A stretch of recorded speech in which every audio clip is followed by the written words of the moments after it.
Bom, então a gravação começou. Matheus, você tem seus 15 minutos para fazer sua apresentação, depois você vai ter mais 5, e assim que você quiser, você já pode começar. Sim. Boa tarde a todos, né? Eu sou o Matheus Pereira e vou apresentar para vocês o tema da minha dissertação que eu apresentei e defendi agora no mês de outubro. Eu fui orientado pelo professor Marcelo Chaparini e orientado pelo professor Santiago Begliaffa, né? O tema da dissertação foi o impacto da equação de estado nas propriedades de cascas autogravitantes, né? Primeiro aqui, o sumário, nós faremos aqui uma breve introdução, depois vamos ver as condições de junção e estabilidade que levam a uma casca bidimensional, depois vamos ver as possíveis estabilidades ou instabilidades da casca, e as equações de estado que nós utilizamos para chegar, né, a valores ali numéricos para poder ter uma melhor compreensão do que poderia vir a ser, né? Essas cascas, por último, os resultados e a conclusão, né? Essas cascas, né, elas são, né, são coisas aí que o professor Santiago e o Marcelo já vêm estudando há algum tempo, né? E o que são isso? Essas cascas, elas são cascas bidimensionais, né? E, né, elas estão em um espaço tridimensional, né? E o motivo de estudar isso é ver se as propriedades de buracos negros podem surgir dessa abordagem, né? Quando a gente pega ali a equação de estado e eleva ela a altas densidades. E a partir disso, né, ver se a gente consegue, né, algumas indicações, né, de como a entropia de Baxter-Hawkes funciona e uma uma descrição, né, quântica também, né, do espaço-tempo, né? O que serviriam a ser, né, essas cascas bidimensionais, né? Aqui nós temos uma representação dela, né? Ela está aqui, onde está mostrando o meu mouse, e dentro dessa casca nós temos um espaço-tempo de Minkowski, né? A gente considera que dentro da casca tem um espaço-tempo de Minkowski, e fora da casca nós temos o espaço-tempo curvo, que é o espaço-tempo de Schwarzschild, né? E aqui nós temos a métrica, né, de ambas as regiões, né? Onde na região interna da casca, onde a métrica é de Minkowski, a equação fica mais simples, né? Porque Fij é igual a 1, né? E para o lado de fora da casca, no espaço-tempo curvo de Schwarzschild, nós temos essas equações aqui, né, que vão entrar na equação de cima, né? E essa casca, para ela ser uma solução das equações de Einstein, né, ela é definida sobre essa métrica aqui, HB, né, e ela tem alguns vínculos, né, e esses vínculos, né, para que ela seja uma solução de Einstein, né, é que ela seja contínua, é que a métrica HB seja contínua na casca e que a descontinuidade na curvatura intrínseca seja proporcional ao tensor energia-momento, né? E a partir desses vínculos, a gente consegue achar uma relação, né, entre o raio, a pressão, a densidade de energia e a massa da casca em equilíbrio, né? E aqui nós podemos ver na equação 2 e 3, né? Ou seja, para a casca estar em equilíbrio, o raio ela tem que obedecer essa relação aqui entre a pressão e a densidade de energia, e aqui a gente coloca esse P0 e 0 só para mostrar mesmo que está em equilíbrio, né? E a gente também pode encontrar, né, o que a gente chama de massa ADM, que é a soma da massa própria com a energia gravitacional da casca, né? E outra coisa também que nós estudamos sobre essas possíveis cascas é a estabilidade dinâmica, né? Antes a gente estava tratando de equações que não variavam no tempo, né? Agora aqui nós temos que a massa e o raio podem variar no tempo, né?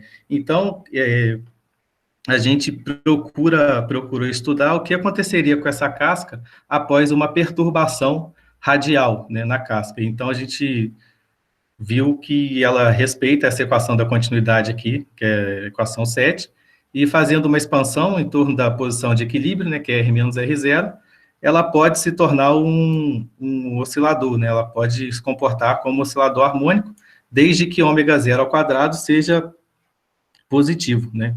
Então, essa é a condição de estabilidade. A casca ela é estável se ômega zero ao quadrado for positivo, né? E aqui foram as equações de estado, né, que nós nos dedicamos a estudar. A primeira delas é a equação de estado de um gás de nêutrons, né, bem simples, e né, a partir dali da mecânica estatística, a gente consegue encontrar, sem muitas dificuldades, a densidade de energia e a pressão, né? Como a gente está trabalhando com duas, vamos dizer assim, teorias diferentes, a gente sempre busca trabalhar com variáveis adimensionais, né? Então, aqui, esse X aqui é P de Fermi sobre MC, e o lambda aqui, né, vai ser H cortado sobre MC, né, que é o comprimento de onda cômputo. Isso a gente faz só para adimensionalizar, e a partir daqui a gente vai trabalhar sempre com variáveis adimensionais, e no final a gente dimensionaliza para ter uma noção do que está, dos valores, né. Então, a gente fez, né, a equação de estado de um gás de nêutrons, e também fizemos algumas aproximações, né, com as aproximações politrópicas, e também usamos as equações de estado não relativísticas e ultrarrelativísticas, né. Aqui, como a casca é bidimensional, nós temos que encontrar a equação de estado em 2 dimensões, né, e usamos a energia relativística, que dá para ver aqui. Então, essa aqui é a equação de estado relativística, e aqui nós temos também a não relativística e a ultrarrelativística, né. Aqui está o plot, né, da equação de estado, escala logarítmica, fica mais fácil de entender, né, o comportamento assintótico aqui da relativística. A baixas densidades, ela vai se comportar como uma não relativística, e altas densidades como outra relativística, né. Também fizemos aqui com gás NPE, né, mas não consideramos a interação colombiana, né, e também encontramos a densidade de energia e a pressão, né, e sempre com variáveis adimensionais, onde X representa os nêutrons, né, o Y os prótons e o Z os elétrons. Só que agora a nossa função, ela fica um pouco mais difícil de plotar, porque ela tem 3 variáveis, né, X, Y e Z. Para isso, a gente precisou usar alguns vínculos, né, esses vínculos vão ser usados em todas as outras equações. Então, pelo tempo aqui ser curto, eu vou falar deles agora e não vou repetir. O primeiro vínculo é a carga nula, né? A gente está trabalhando com cascas que têm carga elétrica igual a zero. Então, a gente tem que considerar que a densidade o número de prótons é igual ao número de elétrons, vai nos dar esse vínculo 18. A densidade total de bárions, né, que é óbvio, que é a soma dos prótons e os nêutrons, e o decaimento beta, né, que um nêutron, ele decai num próton mais num antineutrino, num pósitron mais um antineutrino, um próton mais um pósitron, ele decai aí no nêutron mais um neutrino, e isso vai gerar para a gente uma relação entre os potenciais químicos do problema, né? E como a gente sabe, nesse caso aqui, de um gás de Fermi a temperatura zero, o potencial químico é a própria energia de Fermi, e a gente chega aí na equação 21, que vai nos dar a população, né, de bárions. Aqui a gente vê que a baixas densidades nós temos uma abundância quase 100% são nêutrons, e de acordo com que a densidade de partículas vai aumentando, e a gente chega ali mais ou menos 16, 17% de prótons, e o resto são nêutrons. Aqui do lado da equação de estado, né? E também nós colocamos interação, né? Nós apresentamos numa dissertação o modelo de Valleca simples e o não linear, né? Como o tempo aqui é curto, eu vou falar só do não linear, né? Aqui a gente coloca a interação, né, hadrônica entre os prótons e nêutrons, né? E considerando ali as interações nucleares. Então, a gente tem aqui a parte dessa densidade lagrangiana 22, né? E aqui o primeiro termo, né, é o termo de Dirac, dos hadrons. Nós temos aqui, nós vamos considerar que esses bários, eles vão interagir através de troca de mesons escalares, né, e mesons vetoriais. Aqui, os mesons escalares são representados pela densidade lagrangiana de Klein-Gordon, e os vetoriais são representados pela densidade lagrangiana de Proctor, e os termos de interação, né, como a gente considera que eles vão interagir através dessa troca, a gente tem aqui os termos de interação, e o modelo de Valleca não linear, né, ele tem esse termo de assimetria, né, que também é um meson vetorial entre os nêutrons e prótons, e a gente considera que o meson escalar interage com ele mesmo, né, são os termos de alteração, que são esses últimos dois termos aqui da equação 22.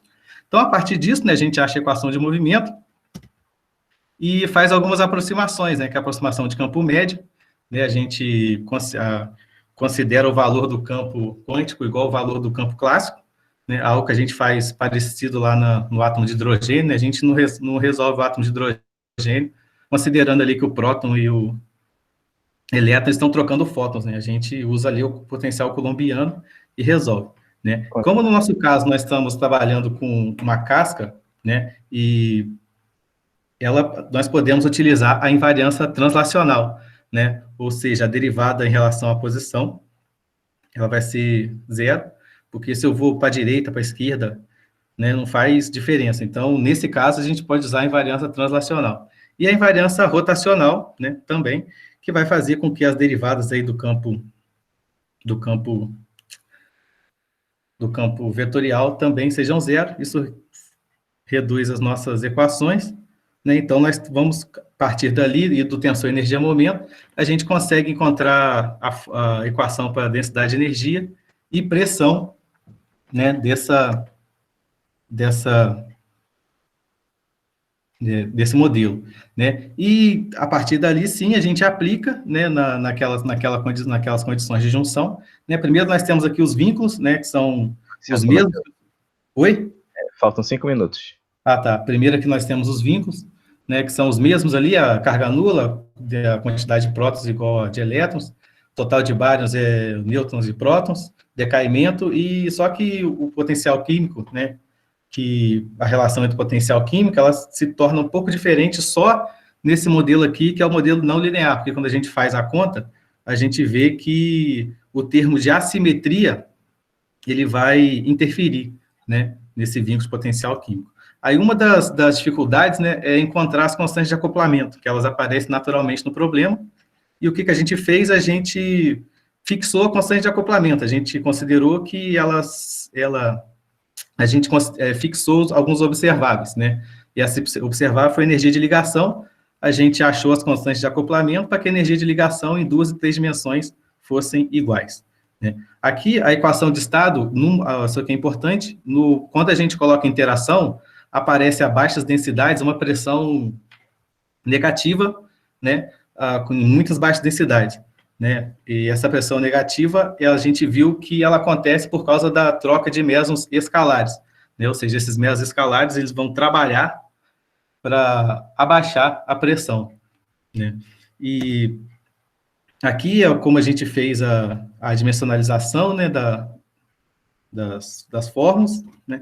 E aqui são os resultados, né? A gente viu que nos modelos sem interação, né, esses gráficos aqui é o gráfico de massa-raio, né, vou começar por eles, né, no modelo sem interação, aqui na casca não relativística e relativística, a gente lê da direita para a esquerda, todos eles, tá? A gente vê que, mesmo a baixas densidades, a casca ela consegue existir, né, ou seja, ela consegue produzir uma pressão suficiente para segurar a força gravitacional, mesmo sendo uma pressão baixa, né? E de acordo com que a densidade vai aumentando, esse raio vai diminuindo, né? A massa aqui tem um pico, e quando a densidade é muito grande, ele vai colapsar aqui para 0, 0, né? Aqui é o gráfico de estabilidade, né? A gente vê que a casca, ela, a baixas densidades, ela é estável. De acordo com que a gente vai aumentando a densidade, esse ômega zero aqui, tá vendo? Ele vai ficar negativo. E exatamente aqui no pico é o limite, né, entre a estabilidade e a instabilidade. Aí aqui acontece a mesma coisa na não relativística, e a outra relativística a gente viu que ela é totalmente instável, as possíveis cascas, e ela não começa em 0, 0, né? Ela é uma reta, e de acordo com que a gente vai aumentando a densidade, ela colapsa também para 0, 0, né? Aqui eu vou pular, o NPE é bem parecido, e aqui o último é o Valleca não linear. O que acontece? Como a gente tem uma pressão zero, ou seja, a gente, obviamente, né, a gente tem uma densidade mínima para que essa casca possa existir. Nessa densidade mínima, a gente chamou de densidade de corte, e a partir dessa densidade de corte, ou seja, é a densidade mínima para que a casca possa produzir uma pressão para segurar a força gravitacional. Aí, nesse caso aqui é diferente, ela começa em 0, 0, cresce, né, e vai formar aqui uma curva que a gente chama uma curva fechada, né? ela volta para o limite de 0,0. E, mais uma vez, aqui, no caso, ela cresce estável, quando ela está crescendo, e quando ela, aqui no pico, né, ela começa a diminuir e fica instável, né? E aqui nós temos, como a gente, então, são várias constantes de acoplamento, a gente conseguiu achar vários conjuntos que dessem aquela condição para a gente, né, que a energia de ligação fosse igual, né, em 2 e 3 dimensões. Aqui são para 3 conjuntos de constantes, né, que a gente achou, e de acordo com a constante de acoplamento, isso vai variar também, né, a densidade de corte e a densidade de energia de corte, ou seja, são as densidades de energia e densidade mínima para que esse sistema possa existir, né. E então, aqui a conclusão, né, e que existe uma diferença quando a gente coloca ou não a interação para essas possíveis cascas, né, e aqui são algumas perspectivas para o futuro, né, que é estudar a equação de estado do octeto bariônico, né, fazer as cascas com carga elétrica diferente de zero, e rotação, e também temperatura diferente de zero. Obrigado aí por me ouvir. Obrigado, Matheus. Então, quem quiser fazer perguntas, essa é a hora para fazê-las. Eu tenho uma pergunta. Oi, Matheus, tudo bom? Beleza? A minha pergunta é mais sobre nomenclatura, porque eu não sou da área. Quando você faz o segundo caso, o primeiro caso é gás de nêutrons, e o segundo, se não me engano, você faz gás NPE. O que seria esse gás NPE? Nêutrons, prótons e elétrons. Nêutrons, prótons, tudo bem, então. Então você tem férmions, basicamente. Oi? Não ouvi? Então você tem férmions, basicamente. Sim. Vão ter mais uma superfície de Fermi que você vai ter na estrela? Oi? Vai ter mais de uma superfície de Fermi que você vai ter? Sim. Nesse caso, a gente trabalhou com 3 graus de liberdade. Entendi. Maneiro. Não, beleza. Obrigado. Gostei muito da apresentação. Parabéns, cara. Valeu, obrigado. Mais alguma pergunta para o nosso amigo aqui?